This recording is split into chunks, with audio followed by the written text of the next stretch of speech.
Satu pertanyaan, sebetulnya boleh nggak kalau perangkat desa itu diganti? Diganti ya? Ya, Boleh. Kenapa nggak boleh?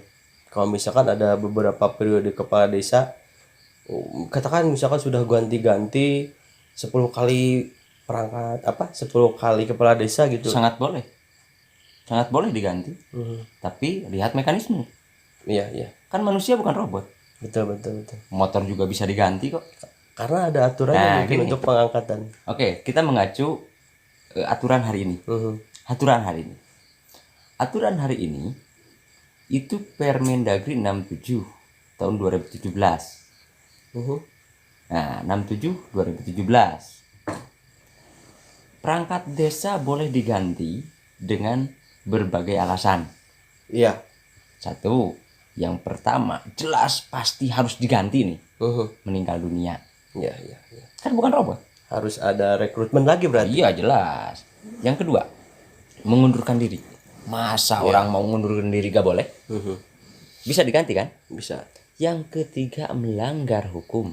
Oh, jelas. Itu harus putusan pengadilan. Betul, betul. Jadi bukan asumsi loh. Iya, iya, iya. Oh, kamu nih perangkat desa melanggar hukum. Itu kan baru asumsi. Asumsi. Sedangkan yang menjatuhi hukuman, yang menyatakan bahwa beliau itu melanggar hukum, Pengadilan. bukan pribadi, Bukan. tetapi institusi hukum, pengadilan lah, gitu. Itu kalau kita mengacu kepada Permendagri 67 2017. Nah, sebenarnya kalau kita mengacu lagi ke mundur ke belakang, kita harus tahu sejarah dong. Mhm. Nah, mengapa kok seperti ini? Kenapa di 2010 enggak seperti ini? Itu kan dilema sebenarnya di masyarakat. Masyarakat yang tidak tahu regulasi itu bertanya-tanya. Pasti. Yakin kan? Pasti. Kenapa sekarang kok perangkat desanya itu aja gitu kan? Enggak diganti-ganti, Iya. padahal beliau itu kurang layak dan Iya. banyak lah alasan masyarakat seperti itu. Gini, perubahan regulasi di desa terkait perangkat desa atau rekrutmen perangkat desa itu terjadi ketika lahirnya Undang-Undang Desa Nomor 6 Tahun 2014. Nah, di 2014 semua perangkat desa itu merdeka loh. Mulai dari siltapnya, mulai dari masa kerjanya. Kalau siltap itu apa, Pak? Penghasilan tetap maksudnya, Oh, iya, gaji iya. lah kalau Iya, iya. bahasa kita gaji Iya. lah. Kalau kan di desa siltap gitu kan. Penghasilan tetap, bukan gaji, siltap gitu kan. Itu berubah di 2014. Mekanismenya berubah. Nah, 2014 itu lahir Undang-Undang Desa Nomor 6. Di sana semua tentang desa itu diatur. Hak otonominya diatur. Adanya dana desa itu diatur di sana. Termasuk rekrutmen. Nah, Perangkat desa juga diatur. berarti termasuk dengan seleksinya. Oh mungkin ya, diatur. jelas. Maka di 2015 itu lahir Permendagri, peraturan dalam negeri terkait rekrutmen perangkat desa. Ngerti ya? Alurnya ngerti ya? Ya. Pertama 2014 lahir Undang-Undang Desa, 2015 itu lahir Permendagri terkait pengangkatan dan pemberhentian perangkat desa. Iya. Kalau nggak salah Permendagri 83 2015. Apa isinya? Di dalamnya itu ada sebuah isi terkait mekanisme pengangkatan dan pemberhentian perangkat desa. Mekanisme seleksi ya. Nah, yang jadi permasalahannya kan ada pertanyaan. Ada pertanyaan di situ. Bagaimana dengan perangkat desa yang lama gitu kan? Apakah langsung beralih Otomatis atau gimana? Di dalam Permendagri 83 bab berapa gitu, kalau nggak salah bab terakhir, saya lupa babnya, takut salah nanti buka aja sendiri ya. 83 2015 ada bab beralihan. Kan sejarahnya gini. Sebelum lahirnya undang-undang tentang desa, nasib perangkat desa itu berbeda-beda loh. Berbeda-beda. Tergantung daerahnya masing-masing. Karena yang mengaturnya Perda dulu. Peraturan daerah. Ada yang masa kerja 5 tahun misalkan. Ada yang periodisasi. Ada yang apa-apa tergantung daerahnya masing-masing. Nah, dengan lahirnya undang-undang tentang desa, itu semua diseragamkan. Mulai dari mekanisme dan lain sebagainya itu diseragamkan. Secara nasional. Nah, yang namanya peraturan lahir kan ada senggang di sana. Ada senggang sebelum full diberlakukan. Ada peralihan. Mulai peralihan dari Perda masuk ke Permendagri 83. Di bab terakhir itu ada satu klausal ayat. Kalau kita cermati gini, perangkat desa yang diangkat sebelum lahirnya Permendagri 83 tahun 2015 tetap melaksanakan pekerjaannya sesuai dengan SK pengangkatannya. Itu jelas, sesuai dengan SK pengangkatannya. Contoh, Anda perangkat desa diangkat berdasarkan Perda. Di dalam Perda masa kerjanya 5 tahun. Maka walaupun sudah lahir Permendagri 83, habiskan dulu 5 tahun.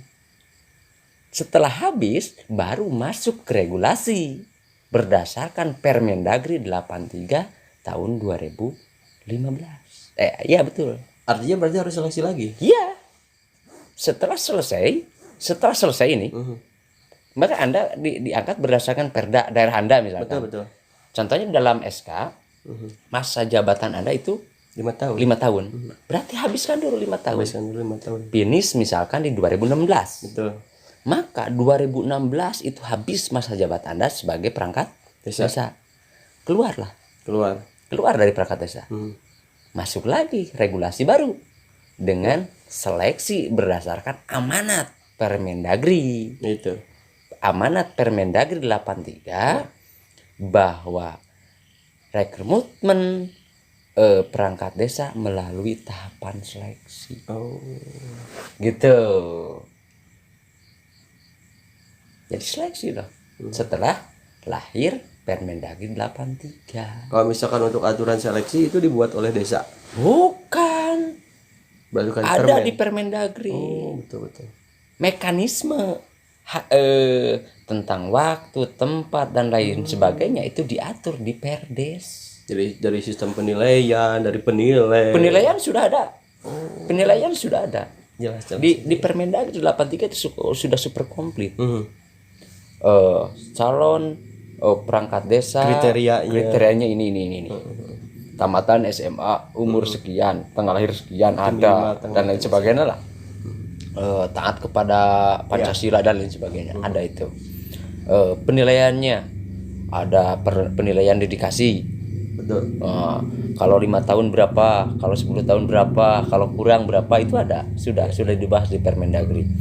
Ada penilaian tentang IT. Ada Betul. tes tulis dan wawancara. Kalau nggak salah 4 poin pokok penilaian ketika seleksi perangkat desa berdasarkan Permendagri 83. Kalau RT RW dan dusun ini termasuk perangkat desa? Kalau RT bukan. Kalau dusun ya. Oh iya. Dusun perangkat desa bagian kewilayahan. Gitu. Sama seleksi. Kan asalnya berdasarkan asal usul desa kan. Ada yang ditunjuk, ada yang voting, ada yang dicoblos gitu kan banyak. Nah, setelah lahir itu aturan baru itu semua diseleksi. Yang berbau perangkat desa itu diseleksi semua. Nah, yang perlu kita pahami bila mana misalkan ada teman-teman kita, malah banyak yang bertanya sih sebenarnya dari komunitas, dari masyarakat gitu kan. Kenapa nih di daerah saya ada yang diangkat misalkan 2016 15 misalkan, kok nggak diseleksi, gitu kan? Itu permasalahan. Sebenarnya itu cacat secara hukum. Kan ya, di Permendagri sudah jelas, di Undang-Undang tentang desa sudah jelas bahwa setelah 2014 itu tidak ada pengangkatan secara langsung. Tidak bisa ditunjuk. Nggak boleh. Peraturan. Nggak boleh. Karena amanatnya sudah jelas. Alurnya sudah jelas. Seleksi. Kalau misalkan terjadi itu bagaimana? Cacat secara hukum lah. Cacat secara hukum. Dasarnya apa? Berarti melanggar undang-undang tentang desa dan melanggar Permendagri. Kalau haknya Kades bisa nggak itu ngangkat secara otomatis? Nggak bisa. Kades sudah tidak punya hak untuk mengangkat. Karena ada aturan tadi. Iya. Gitu. Hitung-hitungannya gini.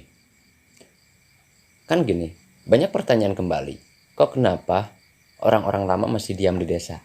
Itu kan? Mungkin mengikuti seleksi. Nah, gini ya. Kita harus mundur ke belakang sejarahnya. Lihat, mereka diangkat tahun berapa? Betul. Perdanya apa? Bunyinya gimana? Contoh, ya ambil contoh gitu kan. Saya tidak tahu perda lah anggap. Contoh. Pengangkatan perangkat desa setiap orang itu berbeda-beda. Tahunnya maksudnya. Ada yang 2010, ada yang 2011 sebelum lahir Undang-Undang Desa ya. Betul. Ada yang 2011, ada yang 2014 awal, ada yang 2013 gitu kan. Nah, itu termasuk hitungan. Contoh kita ambil yang 2009 diangkat. Nah, kita ambil contoh ini. 2009 misalkan SK pengangkatannya itu perda, di dalam perdanya itu masa kerjanya 6 tahun. Misalkan 2009, 2010, 2011, 2012, 13, 14, 15. Habis masa kerja. Otomatis 2015 kita harus mengacu kepada Permendagri 83. Cut seleksi. Nah, sekarang yang 2010. Masa kerjanya di dalam SK pengangkatan 2010 TMT-nya misalkan 2010, 2011, 12, 13 sampai 16 berarti. 16 itu masih mengacu kepada Permendagri 83 tahun 2015. Cut seleksi. Panitia seleksi dibuat di 2016. Harus ada panitianya loh. Maksudnya dari mana saja? Nah, panitia lokal itu dari desa. Kalau Berdasarkan musyawarah. Kalau penilai gitu Penilai itu kan dari kabupaten. Ya nggak main-main loh. Betul. Soal dibawa dari kabupaten. Dilaksanakan biasanya diamanatkan kan kecamatan itu kepanjang tangannya kabupaten. Betul. Jadi dilimpahkan tugas kabupaten ke kecamatan ke wilayah. Bisa saja di kecamatan diseleksinya. Iya. Itu. Bisa saja langsung di kabupaten diseleksinya. Intinya regulasinya yang jelas. Ada panitia, ada soal, ada proses seleksi. Itu yang diamanatkan Permendagri 83 tahun 2015. Nah, lalu ada misalkan yang masa kerjanya 2011. Kita hitung 6 tahun. Nah, hitung 6 tahun. 2011, 2012, 13, 14, 15, 16, 17. 17 perlu kita ingat, kita ketahui bersama. Di 2017 lahir Permendagri baru terkait mekanisme rekrutmen perangkat desa. Tapi isinya sama, hanya bab terakhir yang berbeda. Oh gitu. Ya, kalau yang di Permendagri 83 itu ada satu bab peralihan namanya. Perangkat desa yang diangkat sebelum lahirnya Permendagri 83 itu melanjutkan sampai masa habis jabatan. Di Permendagri 67 2017 itu yang berubah. Di bab peralihan klausal katanya berubah.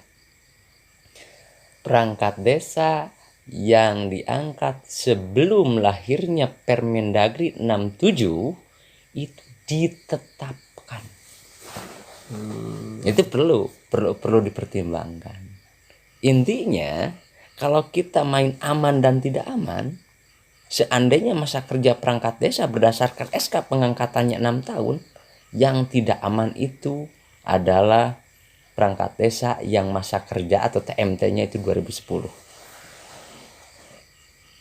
Karena 2010 sampai 2016 kan? Belum lahir kan Permendagri 67? Karena 67 kan lahirnya 2017. Betul. Otomatis itu akan di-cut. Ya, Harus mengikuti lagi seleksi. betul. Yang aman itu yang 2011, 2012 ke sini. Karena sebelum masa jabatannya habis sudah keluar Permendagri baru, yaitu Permendagri 67, bahwa di sana berbunyi bahwa perangkat desa itu ditetapkan gitu, aman lah sampai 60 tahun bila umurnya memadai. Jelas. Jelas. Ada masalah lain? Nggak ada. Nggak ada. Cukup. Itu.